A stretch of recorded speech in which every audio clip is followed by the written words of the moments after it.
Welcome in, everybody, to Fantasy Pros. This is the Fantasy Football Podcast. It is me, Joey P, Joe Pisapia, and today we're going to take a look at the rookie rankings and tiers, the short-term, the long-term, the value on the board in this rookie class, because we just can't get enough of it, and I know you can't either. So make sure, if you haven't already, you subscribe to our YouTube channel, youtube.com/fantasypros, and obviously that's the best way to stay on top of everything here. Just click that little bell till it goes ding.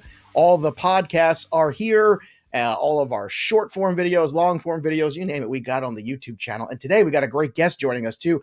Pat Kerrane's joining us from the Ship Chasing Podcast. You know him from his work at legendaryupside.com. You can follow him on Twitter at Pat Kerrane. Pat, thanks for coming on the show. We are happy to have you here today, joining myself and Mr. Andrew Erickson.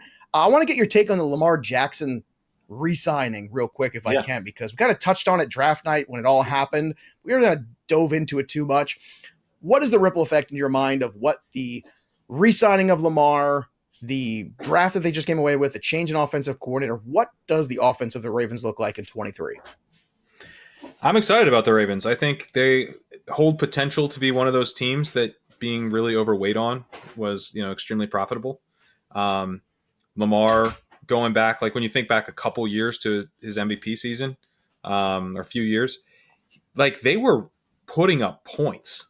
It wasn't just about that because we're going to get in the weeds as projections start to roll out about how many pass attempts you can project for them now. I think it's probably a little bit more than before, but how many more, et cetera, et cetera. But they were scoring points. And I think if Lamar gets back to that form, and he could with, he just got paid. I think that helps. He's got weapons now. I think probably the best weapons he's ever had. I think Zay Flowers is pretty interesting. Rashad Bateman coming back. Rashad Bateman was actually very efficient last year on the routes that he did run. All Mark 7 Andrews, of them. Yeah, No, all 7. Yeah. No, but I think that they're, a potentially explosive offense. And right now you can get Mark Andrews at a really nice value in best ball drafts. And, he's obviously a pretty expensive asset in any dynasty league, whether or not it's tight end premium. But this is one of the teams that I think has some real upside to it. Andrew, I was a guest yesterday of the CBS podcast, and they were asking me specifically who is the best fantasy receiver for the Ravens in 2023. Again, not tight end, but receiver, or not pass catcher, but receiver specifically. What would be your answer to that question? Whichever one I can get the latest in drafts is probably the way I would do it. It's definitely a cop-out answer, but it's really hard to parse between the 3 guys because you have 2 guys that are first-round picks. Or 3 guys that are first-round picks. Odell Beckham Jr. is obviously coming off the injury, so how good is he going to be coming off an injury as an older player? This isn't the first time he's torn his ACL either. Bateman's been hurt, but Bateman has shown to at least be an elite efficiency producer when he's been on the field, and Zay Flowers is a rookie. So I guess if I had to pick one, I'd probably pick Bateman because I've liked him a lot, and I think it's really just been the injuries that have been holding him back. He's younger than Odell Beckham Jr., so you'd assume that he would come back from injuries stronger. But it would not surprise me if Zay Flowers, who is really productive at Boston College, comes out and blazes in this offense.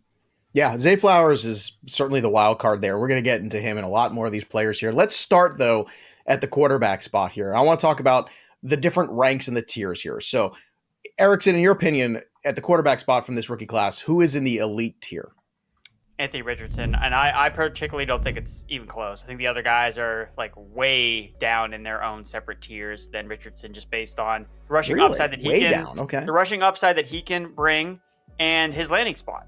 Like his landing spot is so much better than going to the Houston Texans or the Carolina Panthers. Not even just from like what the personnel is, from a receiver standpoint, from a running back standpoint, from a coaching standpoint. I think it's all there for him in Indianapolis versus Houston and Carolina, where I have way more question marks about the supporting casts. All right, that's fair. I mean, way is a big that's a big spicy meatball there, Pat. What do you think about that? Is Richardson the standalone elite guy in this class for you as well? I have him in his own tier, even in my Superflex ranks. I have Bijan and Anthony Richardson as their own tier. I have Bijan ahead. But I would say in Superflex, I don't really agree that there's a big gap, because you get I think with Bryce Young, certainly there's risk with the size, but like the talent level and kind of just his ability to play traditional quarterback, I'm pretty I'm a believer in. First overall pick in the draft. I think the coaching staff is a good fit for him there as well. He could end up being kind of on the higher volume in terms of passing a couple years down the line, so I think is like one of these super flex assets where you're just very happy to have this starting quarterback who's a very good real life quarterback. I like Bryce Young's chances of giving you that. In one quarterback dynasty leagues, yeah, I mean, there's no question. It's Anthony Richardson. Bryce Young, you couldn't tack on very cheaply, but Richardson's the guy who gives you rushing upside, and I completely agree with Andrew about the landing spot. I mean, the coaching is it's going to build an offense around what Richardson does well. They're not going to be afraid to build the offense around his rushing ability. They're not going to be afraid to utilize him at the goal line. We just saw the rugby play with Shane Steichen and the Eagles. That's still legal. Somehow they didn't outlaw that. I don't know how it is. I thought for sure as soon as they had the meetings, I was like, well, that's the first thing to go at the meetings this year, but it wasn't. Yeah. And now we get 240-something pound Anthony Richardson running it instead of Hurts. I mean, it's going to be even more effective. You should hand it off to somebody else and let Richardson push the guy. That's what I think. Yeah, there you go. We're really going to get something there. Oh, get Jonathan Taylor the ball and just push him. Okay. So let's get to that next year then. So in that next grouping, both of you, I know, have CJ Stroud and Bryce Young. You've got Young ahead of Stroud. You're very confident in the football acumen, as a lot of people are, as obviously the Carolina Panthers are. I am concerned with the size. Like, that is something that does concern me because he is playing now. It's like playing Georgia every week. You're playing with these much bigger, faster, stronger guys. So in your opinion, you still feel like Bryce Young is still ahead of Stroud. Why? Well, so one thing that I like about Bryce Young is, he played better under pressure than Stroud, at least in terms of the numbers that he put up in college. And he scrambled a little bit more than Stroud, which doesn't necessarily mean that he's going to be like a runner. He's like too small to really add anything as a runner at the NFL level, but he just kind of profiles as more of a playmaker. And I'm worried that Stroud is going to be more of like an executor, just kind of he does what's asked of him. And he's kind of in an offense where like that's probably what they're looking for. This Shanahan style offense is going to be a little bit more like get the ball out quickly. I don't know that he's going to be asked to run a lot. And that's the big thing with Stroud. He didn't really run. We know he can run. He did show that, but he didn't really do it outside of that Georgia game. So this is the kind of offense where it doesn't strike me that they're going to be all that interested in utilizing him as like a true dual threat. It's going to be more about execution. I think he's going to be good enough at that he's probably going to be more of kind of a classic pocket passer. I think Young, given the coaching pair that he's got, it could ultimately evolve into more of a pass-first offense, where I think that Shanahan-style offense is probably going to be tilted to the run, even if Stroud is doing a good job executing the offense. So as I just look ahead like a couple years, it's just easier for me to see Young becoming a high-volume passer. And both these guys have the profiles where they need to be high-volume passers to really make a difference in fantasy. Erickson, you've got them inverse. Tell me why. Well, I do think the size can bring back up again. I think that does matter when it comes to Stroud versus Bryce Young. Stroud is built differently than Bryce Young. I think that makes it a better chance for him to have a longer career in the NFL. He's going to get banged up a lot less. I think that offensively speaking, look, Frank Reich, have we really seen him develop a quarterback? Like, he's worked with a lot of these older players before. I'm looking at CJ Stroud. Does Carson here, Wentz count?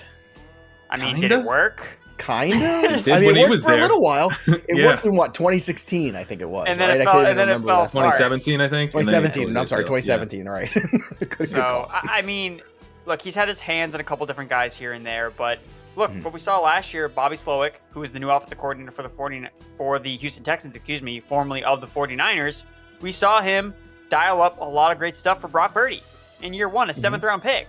So now you're getting a souped-up version of Brock Purdy in CJ Stroud, who is much better across the board, but is a super accurate passer at all levels of the field.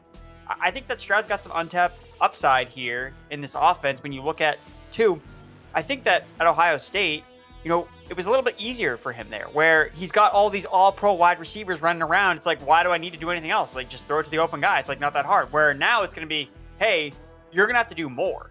because your receivers are worse than they were in college at the NFL level. So I think we're going to see a little bit more of CJ Stroud making some more off-script playmaking. I think he's going to surprise people, like what his final stat line actually looks like and what he looks like as an NFL passer versus a college passer, because it's not always like the same thing. You don't always get the same exact player. This is what he was in college. This is what he's going to be in the NFL. Maybe not necessarily. Now, you both have here in the upside category, Will Levis and Hendon Hooker. You have them in that order, which kind of surprises me just a little bit. I'm not a big Will Levis guy. Apparently, other teams in the NFL weren't either. I keep looking at the Hendon Hooker landing spot, Erickson, as really good potentially, where there's zero pressure for him to play at all this year, maybe even next year. But I understand he's 25. I get it. He's a little bit older. But for a guy who was just really good at playing quarterback and didn't do anything on an elite level, he is going into a situation here in Detroit where there's a lot of positive pieces around him and a lot of good momentum. So why Levis ahead of Hooker for you, Andrew? Well, I think that Levis has a better chance of starting sooner. I think that matters. You know, what's your value? Can this player get his value?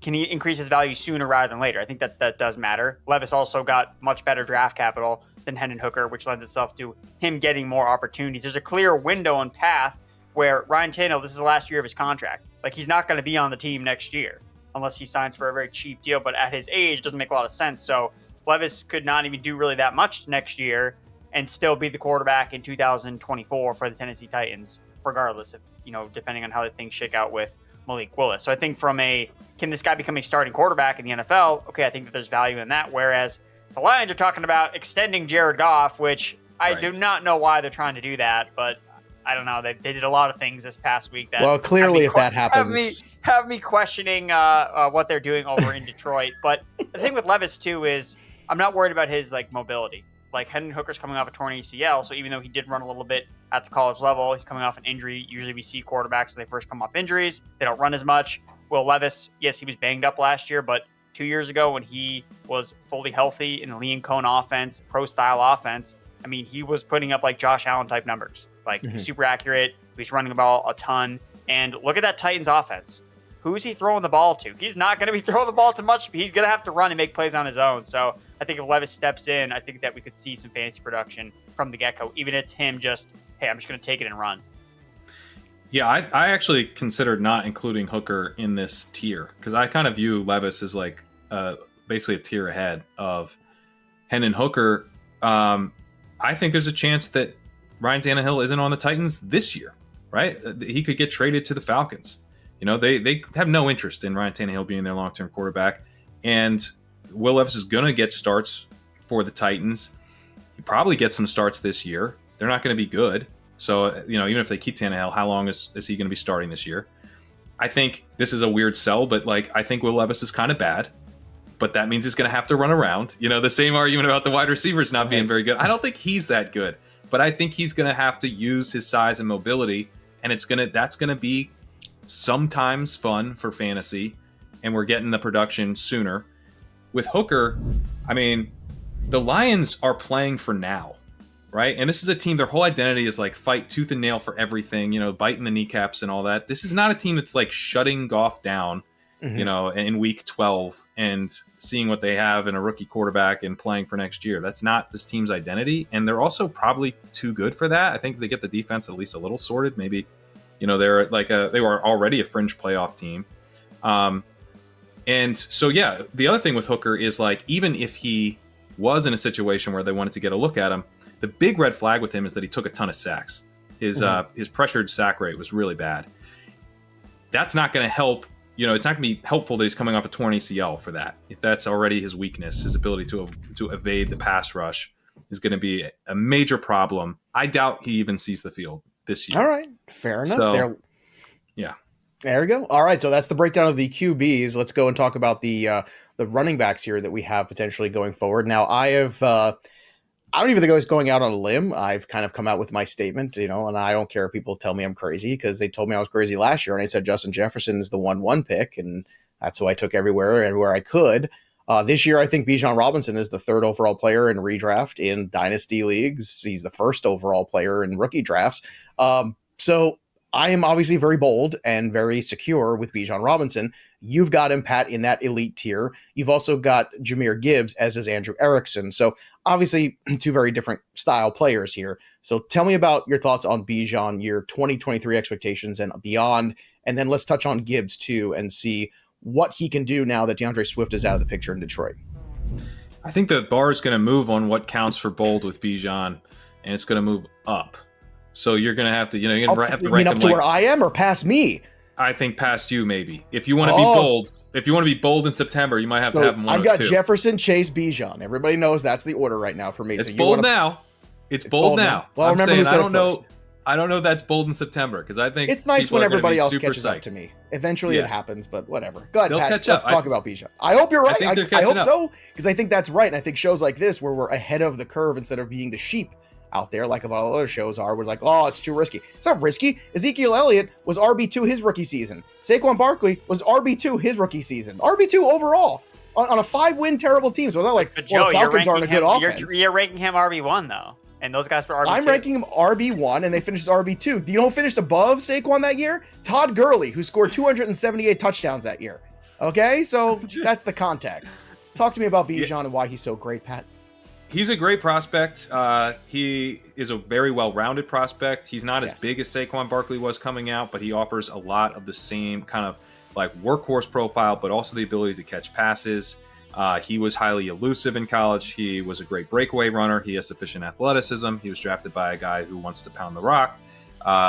There's really no reason not to be excited about Bijan Robinson. I mean, I guess if we have to take him ahead of Christian McCaffrey and stuff, it gets to the point where you're like a little bit like, okay, I can't have the Falcons be absolute trash, and I can't have this be any kind of a split. But I don't think it's going to be a split. I think he's going to split with the 8th overall pick either, Pat. No, I really don't. I don't either. So I was targeting Bijan at the 1-2 turn pre-draft in best ball drafts. He's always been the 101 in Dynasty. There was never any kind of value play there, but he's moving up into like the 107 range now. Mm-hmm. I think he's a target, and I think he's going to keep moving up. I think soon he's going to flip Kelsey in these drafts and be like the 106, but Tyreek and Kupp aren't safe for long. I think he's just going to keep moving up. Good. What about Gibbs here? Obviously, without DeAndre Swift to muck things up, we've got a situation here. What's your 2023 expectation beyond for Gibbs here in the landing spot? So I like Gibbs a lot, but he is 199 pounds, and they did just sign David Montgomery, and they were running like a true committee last year. I mean, Justin Jackson was getting snaps. Like, they don't have any problem like splitting their running back snaps up. Gibbs profiles as a guy like where even if he's hitting this year, he's probably like a 1A to Montgomery's 1B, and that could take a while for him to do that. So I'm in this awkward position where I really like Gibbs long term, but I'm not sure I'm going to be overweight on him this year in best ball drafts and stuff. But for Dynasty, I'm in. I think he offers you the potential for like a year 2 breakout that is massive. He puts on a little weight, right? He gets his first NFL offseason. You get the stories that he's looking like, the best shape of his life stories, but it's like he's like 205 now, or he's 209. Like, if he puts on 10 pounds and heads into 2024, and at that point, it's going to be clear to everyone that he's way more talented than David Montgomery. He could hit the ground running. And I don't think we're going to get like a Christian McCaffrey level year 2 breakout. That's obviously too much to hope for, but that he is an incredible pass catcher. The only major concern is the weight. And, with the draft capital that he had, if he can take care of that and just put on a little bit of weight entering next year, I think they're going to lean on him in a much bigger way. But this year it's a little thinner for sure. Erickson, what are your thoughts on Gibbs here, since we're talking about him right now? Well, I think that the Detroit Lions, they look at Gibbs and they're like, he's going to be our Alvin Kamara.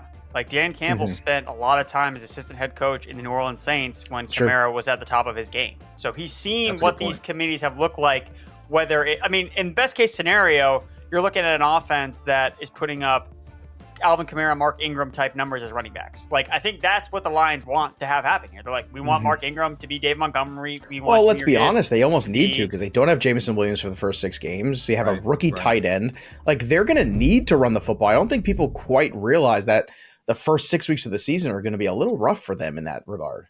No, I think that makes a lot of sense. And the fact that Gibbs is obviously offering a lot of value as a receiver. I mean, who's the number 2 receiver behind Amon-Ra St. Brown? Like, Jameson Williams has 1 career catch. on his resume, and he's suspended for 6 games. Marvin Jones, Josh Reynolds. Like, are these guys going to step up and actually earn targets in this offense behind Amon-Ra St. Brown? I know, like, we like Sam Laporta. Oh, he's, like, good after the catch, but he's still a rookie tight end. Like, we didn't Who's see terrible at blocking, so it might be a little bit of a... And it's not like Hawkinson, even when he was part of this offense last year, it's not like he was lighting the world up on fire except for that one game where he just absolutely went nuclear. We saw games where he totally disappeared. So behind St. Brown, yeah, I think they're going to have to lean on the ground game here. And I think Gibbs, man, look, when he went 12th overall, it really kind of put everybody on notice. We're like, whoa, like nobody really saw this coming. And I think it's just, we want to embrace it here. Like, we don't get running backs drafted this high ever. So why are we trying to fight it? It's like, let's embrace the fact that this team loves this running back so much. He's going to be as efficient as DeAndre Swift was, except the team likes him. So that's the way I look at it. Well, Erickson already gave a big Bijan take on the other day's show. So if you haven't heard that, you can go listen back with was myself and Derek earlier this week. The solid talent here at RB. Erickson, you're a little bit more forgiving than Pat. So I want to get into this here. You've got Zach Charbonnet, you've got Kendre Miller, Devon Achane, Roschon Johnston, who's another guy that I just love, and I love the landing spot for him too, and Tyjae Spears. On the other side here, Pat, you've got just Achane and Charbonnet. The more that I look at Zach Charbonnet and more I get removed from the draft, the more I'm starting to think that I think it's more Charbonnet's situation to botch. And I'm less and less enamored of Ken Walker the more I'm getting some distance from this. And it feels like Pete Carroll is actually trying to tell us something about how he feels about Ken Walker potentially, where maybe the better 3-down option, maybe it's the inverse. Maybe it's Charbonnet and then you get some Ken Walker in there and it's not what we perceive to be the guy ahead who's already been there necessarily being the guy in front. What do you think? Yeah, I don't really get the reaction, to say, okay, this guy who they just took in the second round is clearly going to back up this other guy who they took in the second round. Like, maybe they're going to play both of them. They took them both in the second round. Maybe. And if you go watch the press conference after the draft, which I did, they said they're going to play both of them.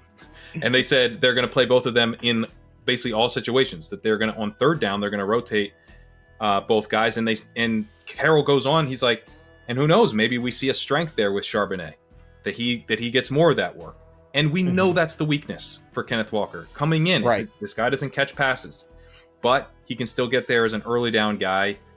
But Penny's there, I was a little skeptical.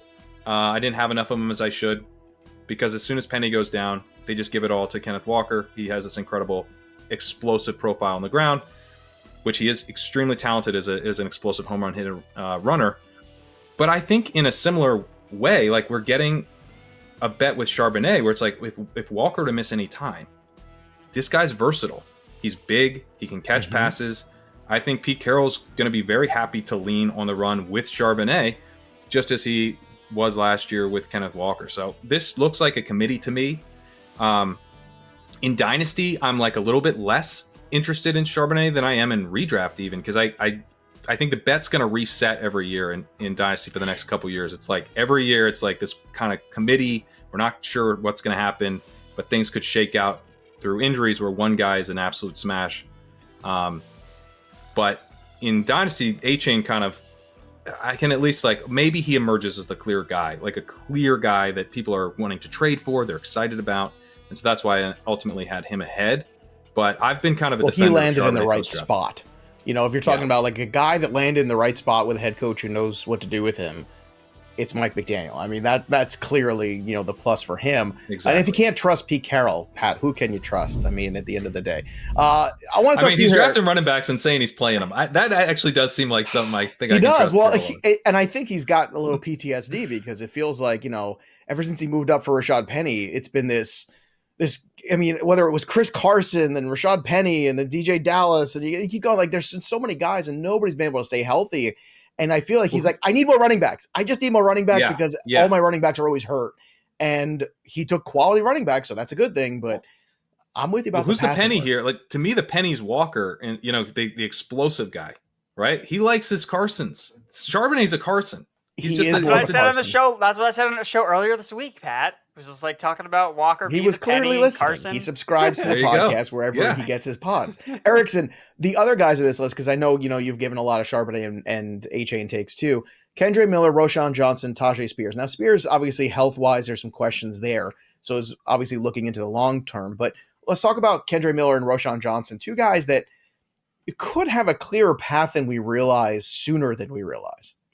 I just really like Kendre Miller. I liked his profile a lot. He came out early. I think that the fact that he was a 3rd-round pick and did not test at all, I think that's very telling of a running back where everybody is so analytically driven, where it's like, what's his 40 time? Like, how much does he weigh? We need to know all these things. And the Saints were like, we were comfortable enough with his tape, like what he put on film, the numbers that he put up at TCU, that they were comfortable taking him with a 3rd-round pick, which we did not see a lot of running backs go in the 3rd round. We saw 2, Kendre Miller So I think that he, in the situation he's in with New Orleans, where you have question marks about Kamara, I think from a dynasty perspective, I think Kamara's days are numbered in Saints, whether it's because of contract, whether it's because he's going to get suspended. Like, he's just not going to be there for much longer. And then you have Jamal Williams, who we've kind of seen is this guy that, he steps up most of the time when he gets opportunities, but he's mostly volume driven. He's a team player type of running back where I think that someone could beat him out if someone is more talented. And Kendre Miller is an explosive running back, which I don't think Jamal Williams is. So I think he can stand out in this offense, especially if they don't have Alvin Kamara for spells during the year. So that's why I like Kendre Miller, and I like his size too. Like he's the exact same size as Bijan Robinson. Like, he has bell cow size. So I think Kendre Miller for me is probably one of my favorites of this group. Yeah, and then Roschon obviously is a guy that did not get nearly the publicity maybe he would have in another team because he's playing behind the best running back in college football, Bijan Robinson. But you watch his tape, it is incredibly impressive, and he's landing in an offense that they're going to run the football in Chicago. And what's ahead of him is 1-year deal Deonta Foreman and Khalil Herbert. So I'm looking at that, and you want to talk about like who comes cheaper in drafts kind of thing, Erickson. As I look as somebody who's very enamored of taking a lot of wide receivers and going heavy in that, the Bears running back situation is one that fascinates me because I'm looking at potentially taking some shares of maybe 2 of those 3 guys even this year and looking at, possibly getting productivity out of them at some point. Yeah, I think with Roschon, I think it's him and Foreman that are kind of competing for the same spot on the roster versus Herbert, where I think Herbert is more of the guy that they view as he's kind of like our speed guy. Like, he can generate big explosive plays. Because even last year when we were just all just like, please put Khalil Herbert in the game more than Dave Montgomery. Every day, he's free so Khalil much better, Herbert. but that's all we said. They still refuse to do it. And Herbert's been banged up more than the other running backs have been, historically speaking. So I think Herbert's kind of always going to be hanging around no matter what. But I think that Foreman or Johnston could emerge as that actual lead back where Khalil Herbert kind of just stays in his role. And if I was betting on which running back, I'd probably take Roschon as a guy that's great in pass pro, a guy that doesn't have a lot of wear on his tires. It wouldn't surprise me at all if like September comes around, cuts are coming out, and Foreman gets released by the Bears. It's like, oh my God, Roschon Johnson, his ADP is going to skyrocket. So it will, I will. think now is probably the better time to get in on him versus later. You're 100% like that take right. A lot. Yeah, I think the pass pro element is one to underline there too, because like sometimes we talk about roles and committees and stuff with the running back position, but it's not like every single first down they put this guy on, and every single third down they put this guy. Sometimes they just leave the guy out there who was already out there. So if you convert a third down with Roschon Johnson on the field, he's got the size and ability to play on early downs. I don't think they're immediately pulling him, so I think he can kind of earn more touches by just being good at pass protection, even though they're not going to pass a ton to the running back. He's not going to generate a ton of receiving value because of the way that offense is going to work with Fields as the mobile threat. But I think he's got something he does better than the other guys, which could help him earn playing time.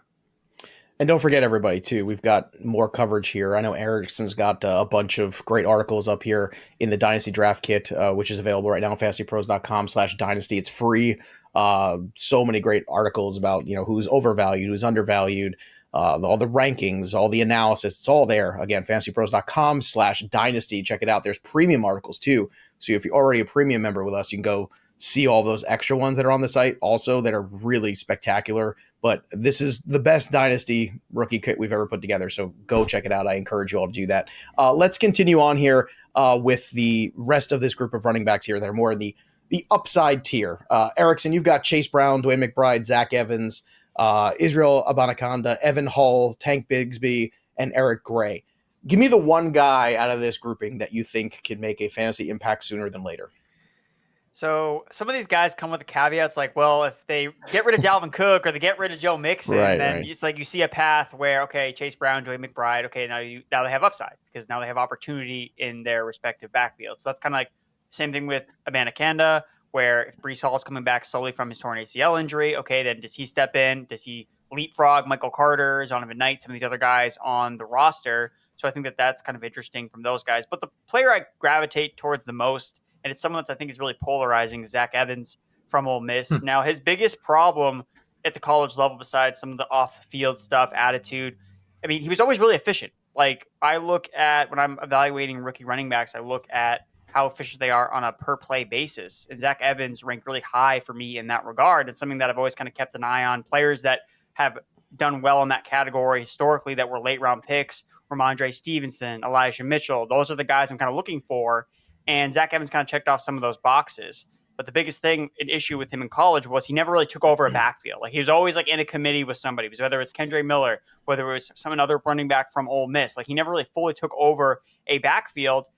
And now the situation he is with the Rams, well, it's Cam Akers and then a bunch of other guys. Like I'm not afraid of Ronnie Rivers or Kyron Williams versus Zach Evans from a talent standpoint. I think he's way better than those other running backs. And then it's just Cam Akers. And look, we've ridden the Cam Akers roller coaster enough times to know we don't know where this is going. Like it typically makes you sick. One minute, Sean McVay loves this guy. He's going to give him 30 carries. And then the next, well, we're going to cut Cam Akers today.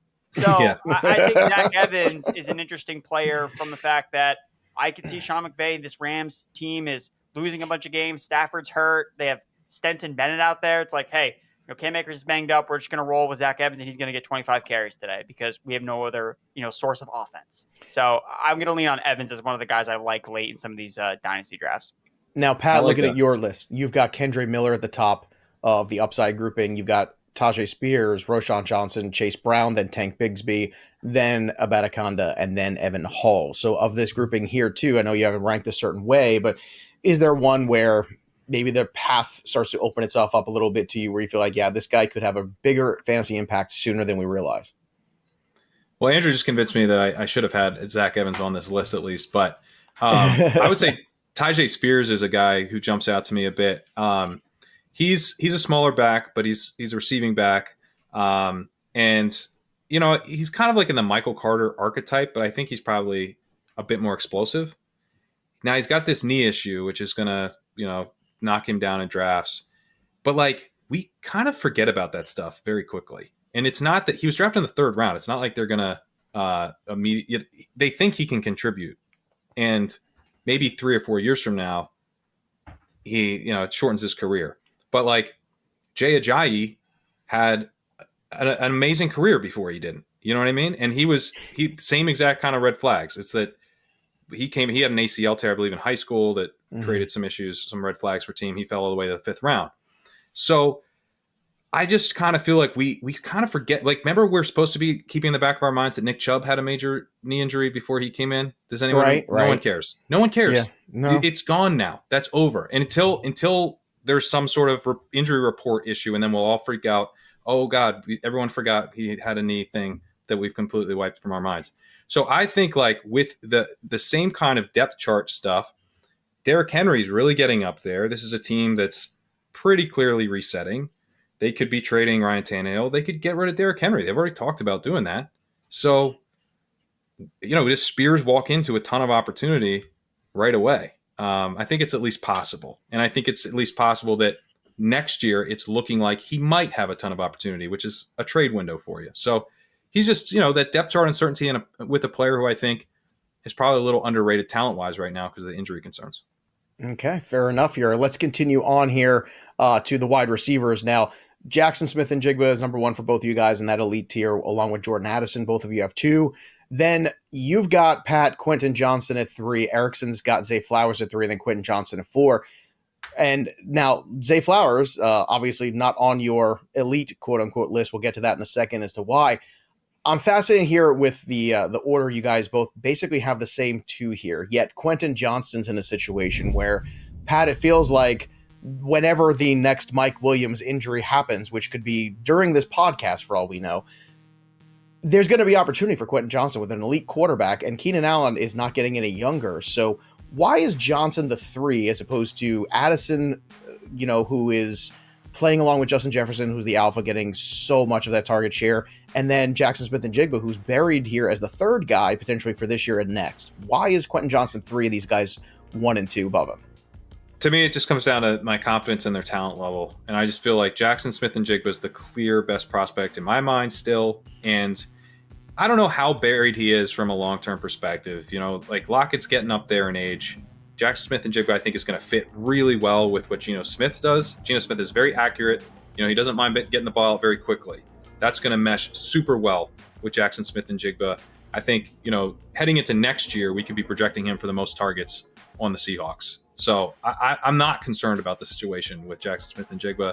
Jordan Addison is definitely more of an issue because he's never going to be the number 1 in Minnesota, obviously. But he projected pre-draft for me like a perfect 1B type, like the kind of guy like a Devontae Smith type of ceiling outcome where and I mean this is the perfect landing spot for that, and we could be taking him in the 4th round of draft, 5th round of drafts next year after a strong rookie season. He could be the type of guy 2 years from now we're drafting like Devontae Smith in the 2nd or the 3rd round. I mean, and Devontae Smith finished as a wide receiver 1 last year in fantasy points. Exactly. It's a heck of a point. But I do think Johnston has a huge ceiling, and I think that his landing spot was excellent, not just because of Herbert, but because I was worried that someone was going to cast him like Mike Williams. They were going to say, "Go, you're a big wide receiver. Go win at the catch point." But he didn't do that very well. What he did do very well was win after the catch. His yak was awesome. He was a great downfield yak producer. And I think if they're using Mike Williams like Mike Williams, which I think they will, then that's a Quentin Johnston can at least be more, I think maybe move him around the formation a little bit more, try to get the ball in his hands and have him create after the catch, which I think is his biggest strength. And I think Herbert is a good fit for that type of wide receiver. So I don't want to discount Quentin Johnston. I think, that's why I had him ahead of Zay Flowers and in this tier as one of the top 3. Andrew, you have Zay Flowers in the elite tier.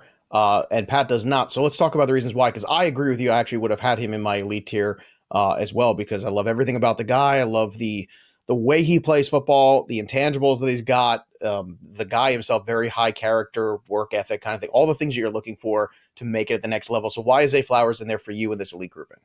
Well, he was a 1st-round pick. Like, I think that matters significantly when you're just looking at rookie hit rates and who can finish as a top 24 receiver. Like, when you go from round 1 to round 2, just the numbers are staggering and how far it drops off. So I think that considering where they all went, like back to back to back to back, it's like the NFL viewed them all pretty closely together in terms of, okay, where are we looking at these players from a long-term perspective?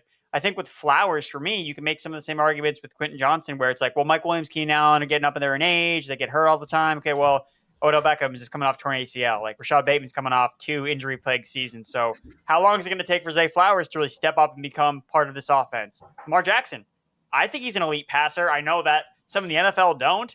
I couldn't disagree more with that. I think Lamar Jackson's going to put on a revenge tour this season, honestly, and just light everything ablaze because of all the criticism he's kind of gotten over this past during his contract negotiation period.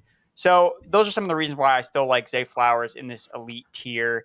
I've gone back and forth with him and Quentin Johnston. I think that Flowers for me maybe is a bit of a safer projection.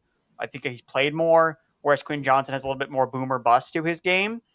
And I think that that's probably the reason why I just have Zay Flowers just 1 spot ahead. Now, in this next tier, in the solid talent, Erickson, you've got Marvin Mims, Rashee Rice, Jaden Reed, Jalin Hyatt, Cedric Tillman, another player who I like a lot long-term, Josh Downs, and Tank Dell.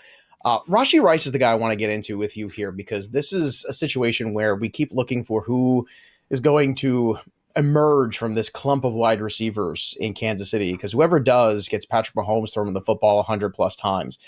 They have Kadarius Toney. They have Sky Moore. Obviously, Kelsey is going to be Kelsey. They have MVS on the outside, but Rashee Rice is another guy that plays on the outside. So does Rashee Rice have an opportunity here to really emerge by the end of 2023 as somebody that Patrick Mahomes is looking for and targeting, and maybe the next guy in this offense that we want to have in fantasy?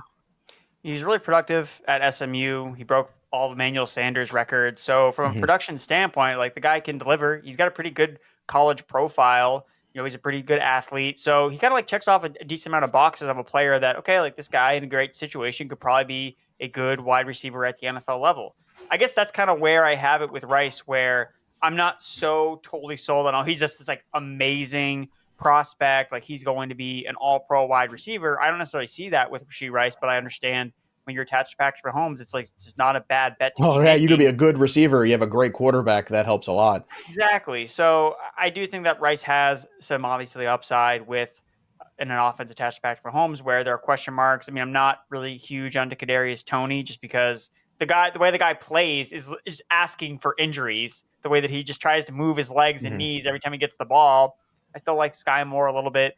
So Rice, I think he kind of just falls into the Chiefs wide receiver room. And it's like, well, I mean, if you're better than Justin Ross, you'll be out there. But if he's not, I'm not necessarily wouldn't be surprised if we see something else from this receiving room because, again, as long as Patrick Mahomes has been the quarterback of the Kansas City Chiefs, it's really been Tyreek Hill and not really on anybody else. Despite all the claims that Mahomes gets, it's like he hasn't really increased the usability of other receivers not named Tyreek Hill. Most of it's because of Travis Kelce having a major presence in that passing game. But for the most part, like chasing Kansas City wide receivers hasn't really worked out. So with Rice, I will definitely be more price sensitive to him, where it's like if he's getting steamed up extremely close to the start of the year, I'll be like, you know what, rookie wide receiver in the second round, like I can take somebody else, and I'll just take a cheap wide receiver. Now, Pat, you've got Zay Flowers at the top of this grouping, then Marvin Mims and Jonathan Mingo. Mingo's getting a lot of hype lately on a lot of different spots. Do you buy into that same hype where Mingo could be a guy that becomes the favorite of Bryce Young sooner than later? To an extent, but it's one of these things where I want to be out in front, right? We want people to catch up to us to the Bijan point, right? Like Mingo is going to move up in these best ball drafts, I think, and I think he's someone that in your dynasty draft, if you already have him or you're taking him this week, he's probably going to be worth more even later this offseason because they just took this guy early in the second round. There's really no target competition. Like DJ Shark's his biggest target competition, I guess, Adam Thielen, but I think Adam Thielen's done. I mean, he's fallen off a lot. So Mingo sets up as a big-bodied target earner who can play outside. He's pretty good after the catch. He's extremely athletic. I mean, he's absolutely elite as an athlete. His production profile is not great. It's not really even good. 4-year player. So that's a concern. But as we look at like just the sheer like amount of targets that are available and the idea of can he basically operate like a Michael Pittman in this Frank Reich offense? Yeah, I think he's got a decent chance of being, that kind of, big bodied outside guy. And I think the market is going to come around to that idea. So I just think like right now I like him, as like a mid-second super flex type of pick. It feels like a lot of upside to me. I mean, yes, he doesn't have the production profile that I like, but if I'm going to make exceptions, I want to make exceptions on guys who have ability to earn targets right away and who have elite athleticism, and he has both.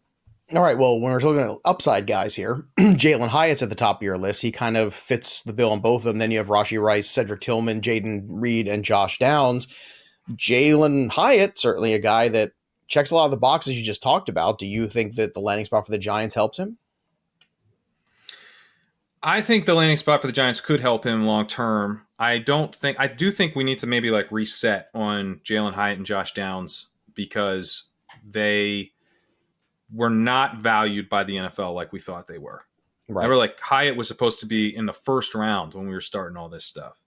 It's just not who the NFL thought he was. And Josh Downs, supposed to be early second, not at all. So I think like you want to be patient with Hyatt. I think there's a long-term situation where he can emerge as like, their top outside wide receiver for sure. But he played mostly in the slot in college. I think he's going to have to transition. Like he was already going to be the type of guy that we were projecting is like, a bit of a project. And I guess maybe they could play him more in the slot in kind of the 4 wide receiver set type of approach under Daboll, but they also have every slot receiver known to man on that roster right now, right? They're yes, like they Crowder and Paris Campbell. I mean, it's crazy. Yeah, in addition to Wan'Dale Robinson and stuff. So like, I don't know how many slot snaps are really available to him. I think he's going to have to earn routes rather on the outside. That could take a little while. So I think be patient, which is why I had him down in this upside tier rather than the solid talent tier. Erickson, in the upside tier for you, you've got Jonathan Mingo, then Kayshon Boutte, and Tyler Scott. So anybody jump out to you in this tier? It's Kayshon Boutte. Kayshon Boutte. Look, the Patriots cannot draft wide receivers in the top 3, 4, 5 rounds to save anyone's life, okay? I've been through all of the Aaron Dobsons and Malcolm Mitchells and all these guys that have all Nikhil been horrible. You forgot Nikhil Harry. Soon to be the Tyquan Thorntons, like all these guys. And just to see the Steelers draft, everyone that's better, Antonio Brown, last year George Pickens, like we've all seen it. But you're not bitter, yeah. No, I'm not bitter at all. Nikhil Harry, and then they signed Jacoby Myers to an undrafted free agent, and he ends up getting the big contract from the Las Vegas Raiders. So regardless, with Kayshon Boutte, the thing with him is broke out as an 18-year-old at LSU. Like, we've seen all of these wide receivers come out from LSU, the Justin Jeffersons, Ja'Marr Chases, and, Boutte was viewed as one of the top prospects in this entire class at wide receiver at one point. The last game he played, he absolutely destroyed Georgia's defense. Yeah, the defense that gets everyone drafted in the NFL, and half their team is on the Eagles now? Yeah, Kayshon Boutte, a 6th-round pick, destroyed that defense in his last game at LSU. So the way I see it is, look, the Patriots receiving core is not that great. They have Juju Smith-Schuster there. Okay, they signed him. Devontae Parker, Kendrick Bourne. They're trying to find ways to not put him on the field. They have a bunch of tight ends. Like, this offense needs juice. That was the biggest thing, their biggest issue last year. They just didn't have any juice. So I think that they're willing to open it up. They have not been afraid to throw guys without draft capital into the starting lineup. And I think Boutte's going to get an opportunity here in this offense. And we've seen it when he's had chances to produce and been healthy, because that was the biggest thing. In 2021, he got hurt with an ankle injury. And then last year, it was off the field issues. The offense wasn't that great. What was going on with the program? Just a lot of things that really weren't football related. I think that kind of distracted Boutte from becoming the guy we thought he would be. And he tested so horribly. Like, oh my God, I don't know what his agent was telling him to do. Is like, have you ever practiced a vertical jump in your entire life? Go out there. Like, you'll do great.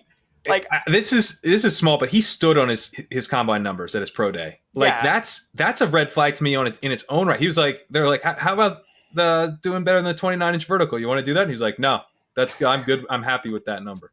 Like, so what? I don't know what he was doing. I don't know who was telling him to do what in that situation, but it did not work out for him. Where when you look at JSN barely played at all last year, and his draft stock did not get touched whatsoever. Whereas Kayshon Boutte, he played bad last year. He didn't test great, and his draft stock plummeted as a result. But from a talent perspective, like, Kayshon Boutte has an extremely talented profile. He was a very highly regarded prospect just 2 years ago. So that's why I love his upside.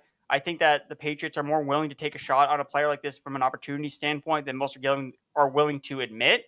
And I think that so many people have been burned by Patriots drafting wide receivers. It's like, yes, when they draft guys highly, they are missing left and right every single time. When they take guys late, Julian Edelman, Jacoby Myers, like some of those types of players, I think Boutte can make some noise.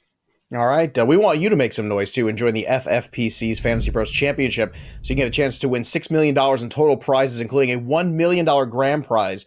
And it's free Fantasy Pros and free Betting Pro subscriptions also up for grabs as well. So you can sign up today at fantasypros.com/championship and use that promo code FantasyPros when you do, and you'll save $25 off your entry. And if you enter before June 1st, which is before you know it, right around the corner, and you draft before June 15th, you get an extra $35 early bird credit for you. Each league has 12 teams. You have 12 regular season weeks. You have waivers. You have lineup decisions, no trades. But the top 2 seeds from each league move on to the championship rounds to compete for that $1 million prize. And we want that to be you. So don't miss out. Visit fantasypros.com/championship and use that promo code FantasyPros for $25 off your entry to the FFPC's Fantasy Pros Championship. Let's hit these tight ends here. Obviously, Dalton Kincaid at the very top. Erickson, he's your only elite tight end. You've got Kincaid, Pat. You've also got Mayer and Laporta. So let's talk about that. Why are the other two still in this elite tier for you? Yeah, I mean, the Dalton Kincaid landing spot is very exciting. He gets the first round draft capital, but I like the profiles of Michael Mayer and Sam Laporta with high second round draft capital as well. And, with tight end, we are trying to find like a very rare profile. We're like, if you hit on a David Njoku, okay, cool. Who cares? It's like that's a hit. That was a good outcome. I'm still waiting for him to hit, Pat. Actually, yeah. But he's got trade value, and at some point he's definitely going to produce. It'll happen, eventually, maybe year 7. So, but like you gotta. It's in some ways I want to kind of cast a wider net at tight end, and Kincaid definitely has an interesting profile. He is more of a seam stretcher. He's going to be kind of the big slot for Josh Allen, which is pretty exciting.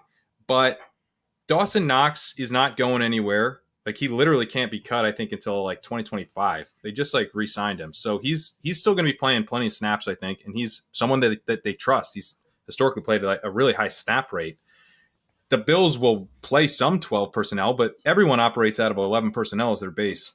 They're not going to be like the Chiefs led the league in 12 personnel last year. They ran it on 29% of their pass plays. So like how much is Dalton Kincaid even playing? Again, this isn't to like knock Kincaid necessarily, but I don't see a huge gap between him and Mayer and Laporta. And I think all three of the guys have really interesting profiles. They're all pass catchers. Mayer was the most productive of them in college. Laporta's really interesting after the catch. Kincaid is a field stretcher with Josh Allen. So I think all these profiles are pretty nice. I have Kincaid ranked first with the draft capital and the landing spot, but I don't see a huge gap between him and the other two. Yeah, Tom Strachan actually has a piece up at Fantasy Pros about the FFPC, the players to target, the championship we were just talking about, and he's got Michael Mayer as one of them too. He's gone up, though, from 151st to 135th overall just in 2 weeks, so some people tend to agree. Erickson, continuing on here, we know about the greatness of Kincaid. Your solid tier is Mayer and Laporta. You've got nobody in the solid tier here, Pat. So it's just a bunch of the upside guys, which include for you, Erickson, Tucker Kraft, Luke Musgrave, Luke Schoonmaker, and Elijah Higgins. And then Pat's got Luke Musgrave, Tucker Kraft, and Luke Schoonmaker as well. So out of these guys that are left in this grouping that we haven't talked about in the upside group, Erickson, who's the dart throw that you think is worth throwing a dart at? I think in the long term, I'd probably throw a dart throw on one of the Green Bay Packers tight ends because they have a chance. Which one? You got to pick one to close So I like out. Tucker Kraft more. I like Tucker Kraft more pre-draft. I thought that he had a more complete profile than Luke Musgrave, who it was, hey, if you just take his 2-game sample and then put it over an entire season, like this guy is lights out. So it's like, okay, well, can we really do that? So I get why they took Musgrave first, and I get why, but they also took Kraft right after. So it's not like they were so confident in Musgrave, like, oh, we don't need to get another tight end. It's like they drafted 2 of them. So I think that in itself, the question marks of who's going to be the starting tight end, we don't know. They're going to have to compete and see who's better. And I just think that Kraft was a better prospect. So that's who I would push my chips in. And while others gravitate towards the draft capital, second versus third, I don't think it's really a big deal. So it wouldn't surprise me if Kraft is able to kind of pull it out. I just want to mention, too, with Elijah Higgins, look, he was a wide receiver at Stanford. He's converting to tight end for the Miami Dolphins. Look, we all pegged the Miami Dolphins as this prime landing spot for a tight end. And no one is talking about Elijah Higgins, where he was drafted in the 5th round, not great draft capital. He's obviously converting from receiver. But when you look at his athletic profile, I mean, he's closely comparable to Sam Laporta. If Sam Laporta had gone to the Miami Dolphins, we'd all be like, oh, baby, Sammy ball game, let's go. But no one's talking about Higgins because he's a convert. Now, I think that means it's probably going to take some time for him to get on the field and to learn the position. But Durham Smythe is the current starting tight end for the Miami Dolphins. He's not used as a receiver. Mm-hmm. So if they need a receiving tight end, a receiving threat, that's a big-bodied guy. Tyreek Hill's not big. Jalen Waddle's not big. Right. Elijah Higgins could be a red zone threat for the Miami Dolphins, who, for the most part, we are excited about as an offense. So I think Higgins, who's basically dirt cheap, I think he's still a wide receiver in a lot of different formats. I think it's going to get changed to tight end. I think that he's interesting for those reasons. A great deep dive on the rookies, the tiers, the ranks, all here. And if you need more of it, make sure you go over to Fantasy Pros. Go check out the Dynasty Draft Kit. Again, fantasypros.com/dynasty. It's there for you. It's free. Go check it out today. Subscribe to our YouTube channel too. Click that little bell till it goes ding for notifications over at Fantasy Pros.